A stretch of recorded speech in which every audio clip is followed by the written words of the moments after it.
Welcome to the Focus on Greatness podcast with me, Hiram Roche.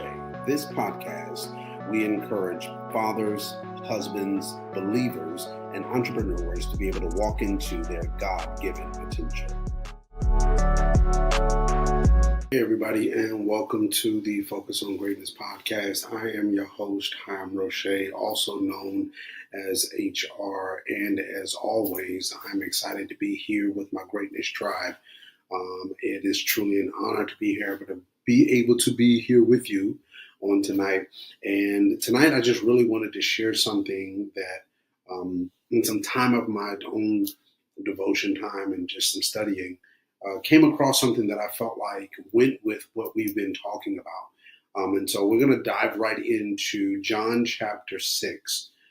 We've been on this conversation, really talking about the workbook that I just finished writing and releasing this year. Really been talking about this a lot. But I believe that this portion of the conversation is going to be able to be helpful, as all of the pieces that we've talked about. But I believe this is going to be helpful. I need you to do me a favor, though.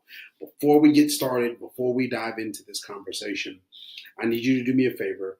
I want you to like this. I need you to subscribe. And I need you to be able to share.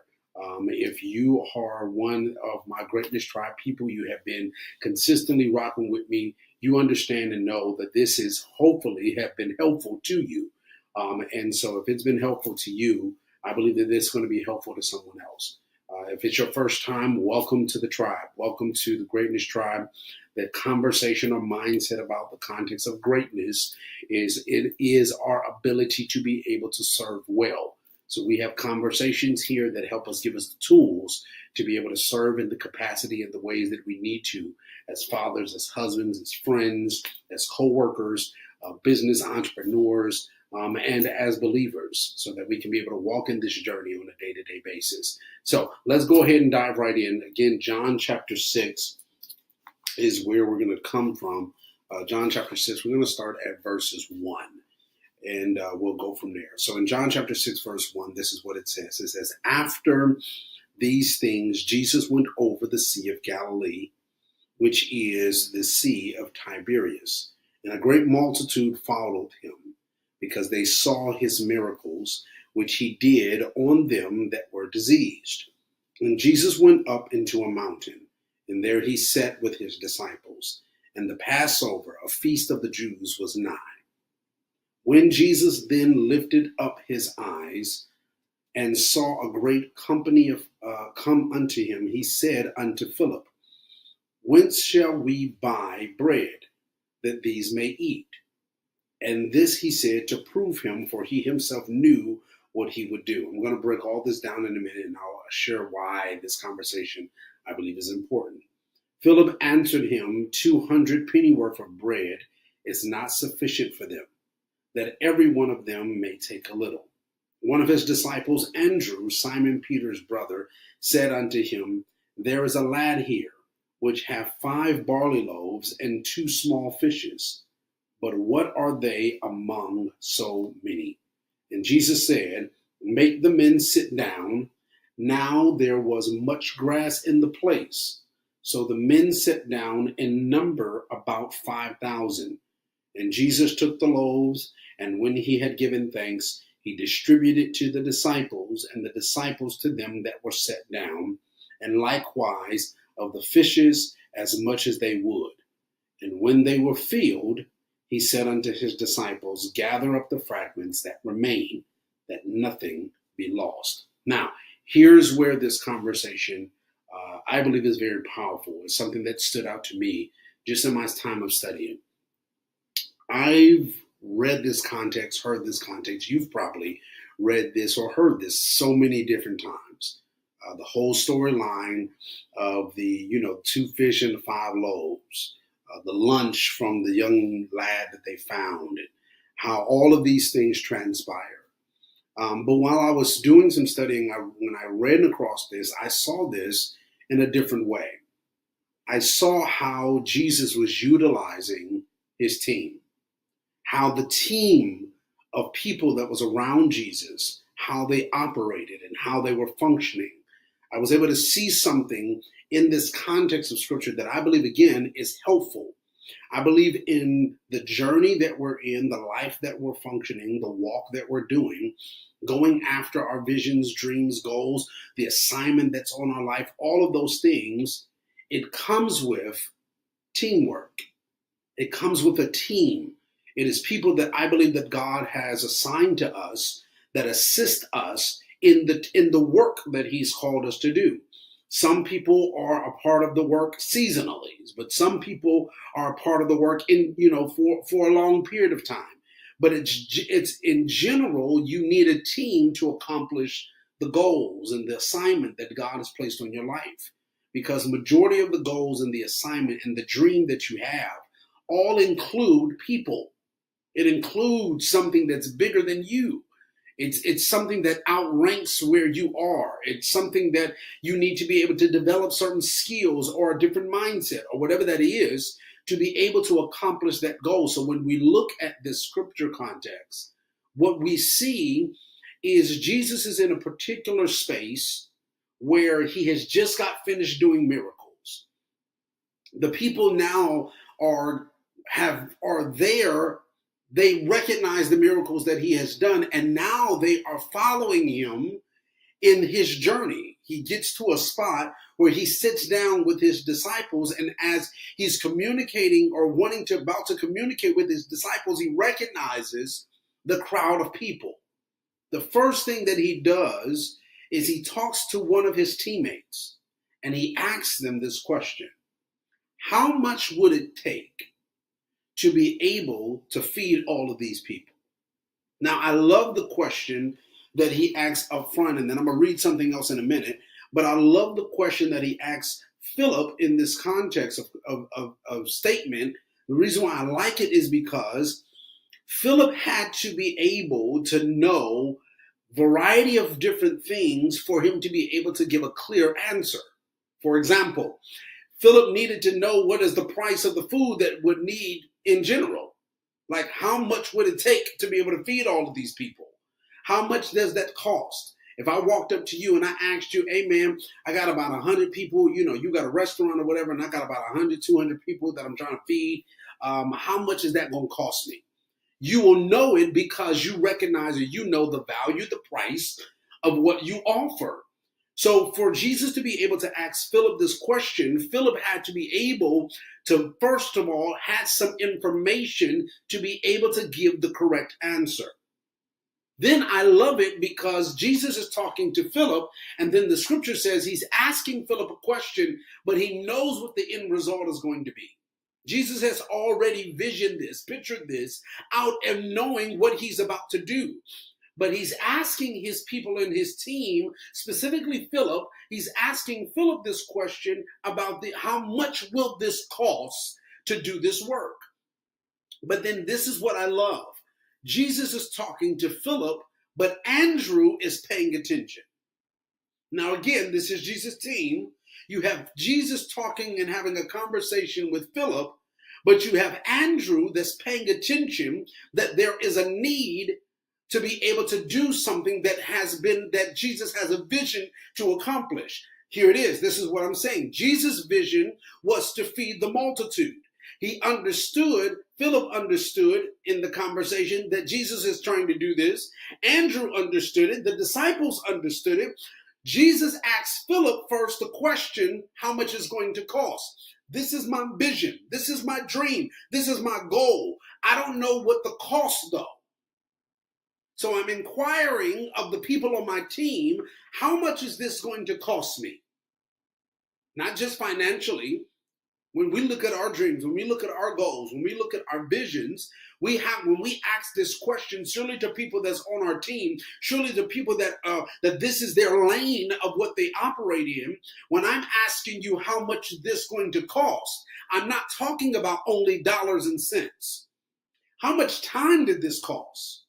How much of my efforts and resources and energy and my mental capacity, how much is this going to cost me to be able to get to where my vision is, to where my dream is, to where my goal is? What's the cost for that? But here's the thing that I loved about Andrew. Andrew understood what the vision was. And being on the team, Andrew says to himself, I could just see this, the scripture doesn't say it, but we could be able to allude or kind of look at this scripture and say that this might be what happened.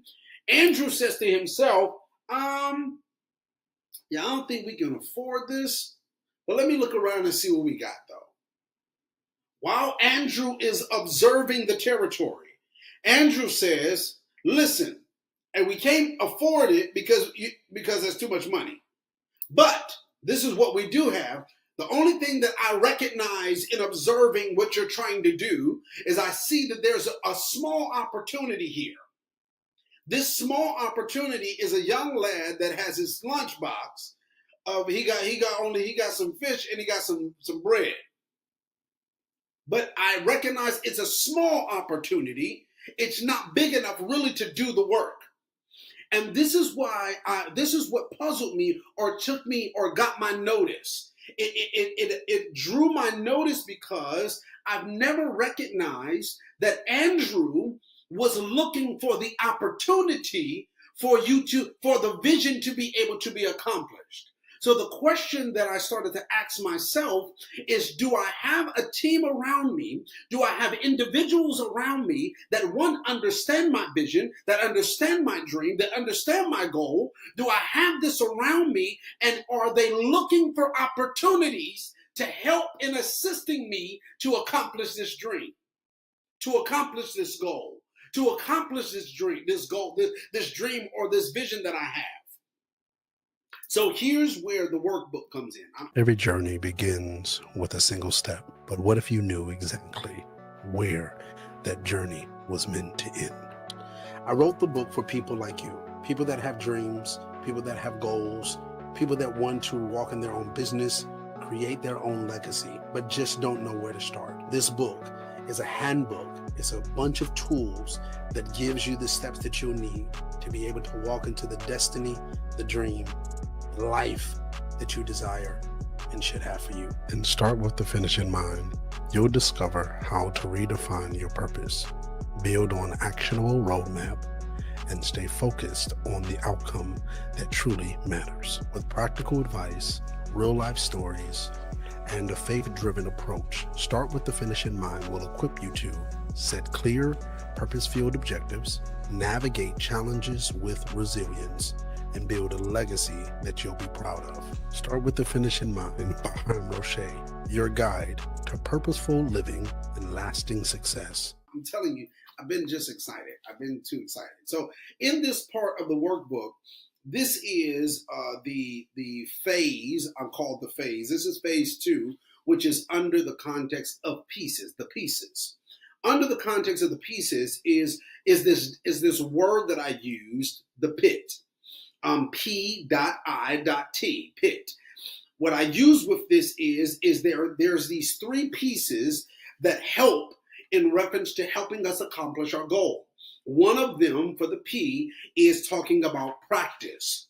The other one, I, your P is practice, your I is information, but your last part is a team. The reason why I use the context of pit is because when I thought about this narrative, the storyline that I use for the pit or for the pieces, phase 2, is I use NASCAR. I was actually watching, I love documentaries, as y'all know. I was watching a documentary, and while watching this documentary, I recognized this thing. I started to be fascinated with how the NASCAR team works. And what I recognize is you have one individual that is driving, that is doing the main work of driving, but he has a team behind him that we normally don't see. He has one individual that's sitting, that's actually watching the whole thing, watching who's coming behind him, watching what cars is in front of him, watching how he's driving, all of these different things. But then you have what is considered as the pit. The pit is the place where he will pull in to gas up, to get new tires, to make sure he's good on water, whatever that is that he needs. It happens in the pit. So your team in the pit, your practicing in the pit, your information in the pit is vitally important because it assists us in being able to continue in the journey, right? So here's where it comes, where it talks about the team. This is what I wanted to read. Having the right team is extremely important. When you look at the pit, what you see is a strong team. Each person has different skills coming together for one purpose. It can be recognized that those that did not have a good team, no matter how many times they practiced or how much information they had, would not win the race. Why? Having the right teams gives you the speed to move faster out of problems. They push you beyond what you believe you could see on your own, and they keep you accountable for where you are going. So here's the thing that I see in this scripture in John chapter 6 is I see Jesus utilizing his team to help move it faster for the vision. Jesus didn't have time to be able to waste to feed all of these people, these thousands of people that are walking with him, that are following him in this moment. He could tell that these people were hungry. Physically, not spiritually, physically hungry.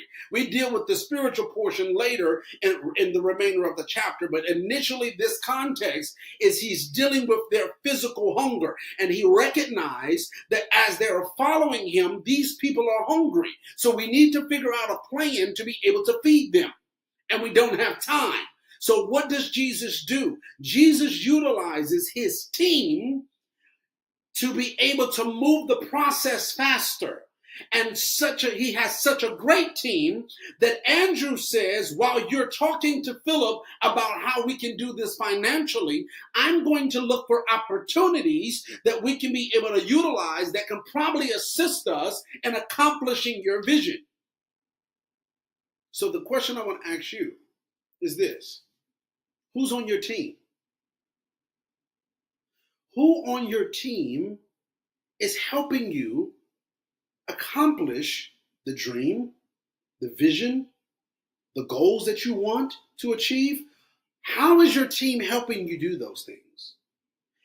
Do you have the person on your team that is looking for opportunities to assist you in getting to your goal, in accomplishing your dream, and helping you with your vision?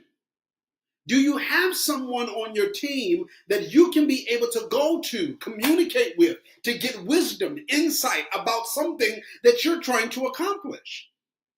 Because again, your team is vitally important in helping you get to the goal. Even as we continue to read, after Jesus prays, after Jesus gets the 2 fish and the 5 loaves, after he gets all of these things, he still needs a team. Why does Jesus need a team after he prays and after he breaks it and after all of these things happen? Let's read it again. Verses 10, and Jesus said, make the men sit down. Now there was much grass in the place, so the men sat down in number about 5,000. And Jesus took the loaves. Let me pause. Jesus says to his disciples, make the men sit down. Then it says, so the men sat down in number about 5,000. So here's the context. And I was looking at this in so many different dynamics. You have one guy that you spoke with about finance. You have another guy that you spoke to about an opportunity to assist in the vision. Then you have to have people that help in organizing, putting everything together so you can walk in your vision. Jesus didn't go out there and say, hey man, all y'all men sit down. However y'all want to sit down, just sit down. No, he talks to his disciples and says, sit them down. Sit the men down. Later on in the scripture, it breaks down that you got this, it says 5,000, set 5,000 men down, and it says not counting the women and the children.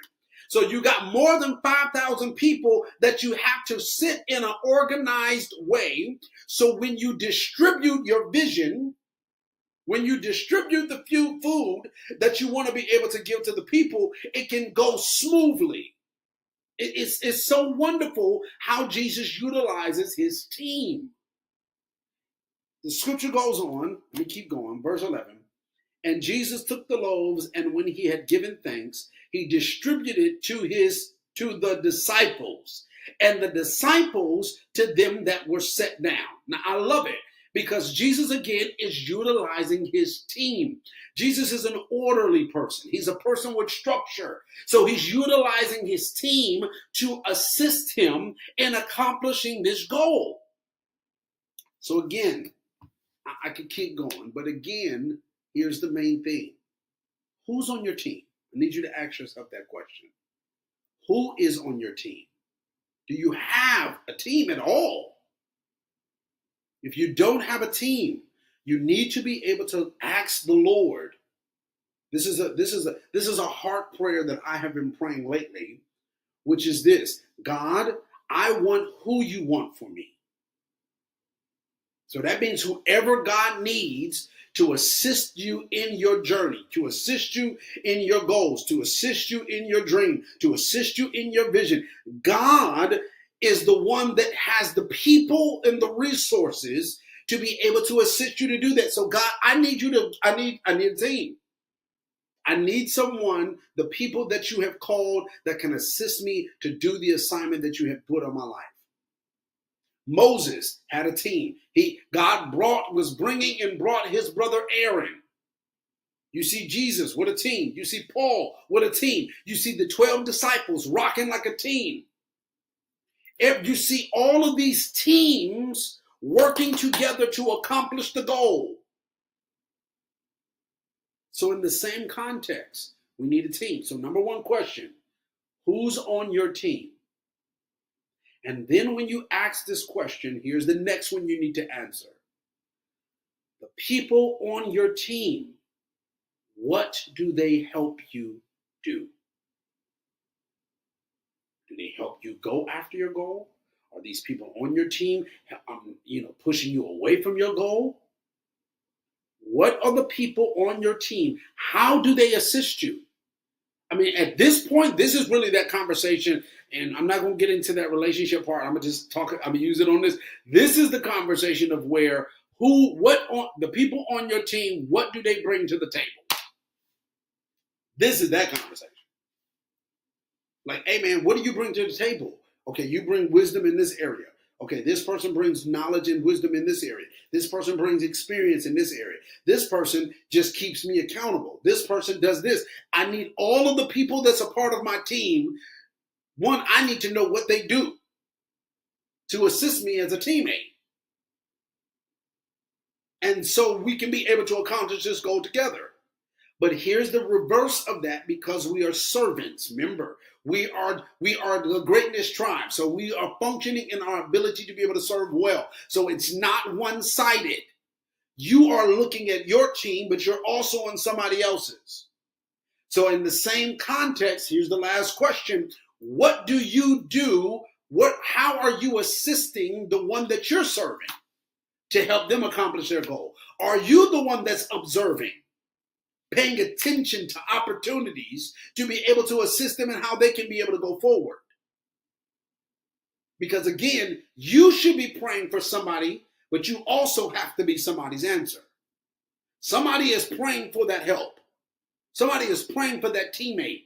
You have to be the one and be in position for God to be able to say, listen, okay, look, you might not be the opportunity, but you're the wisdom though. And I need you to utilize this wisdom to help them in what I'm trying to get them to do in their assignment. You might not be the wisdom, but you're the experience. You have experience in this journey because you've already done this. So I need you to make sure that you're available, open to help them as a teammate to get them to their goal. This is what the greatness tribe is. We are all functioning as a team, bringing your gift, your skill, your wisdom, your ideas, your opportunities to the table to assist each other to be able to accomplish our goals, to accomplish our dreams, to accomplish our vision. This is the same thing that we see in this context of Scripture. So I pray that this has been a blessing to you. And if it has, then do me a favor. One, you should be commenting. I need you to comment. But also, you should share this with someone. Share this with a friend. At least one. Matter of fact, how about this? You share this with your teammate. Share this with your teammate. Your teammate could be your significant other, your wife, your friend. It could be a best friend. It can be somebody. It can be your mentor, whoever that is. Share this with your teammate. So this can be the conversation piece of, hey, what do you bring to the table? How are you assisting me? And then how can I assist you? Because we need to be able to make sure that we're not wasting time, but we're going after our goals, our dreams, and our visions. I love you all, family. I love you, my greatness tribe. And I'll talk to y'all later.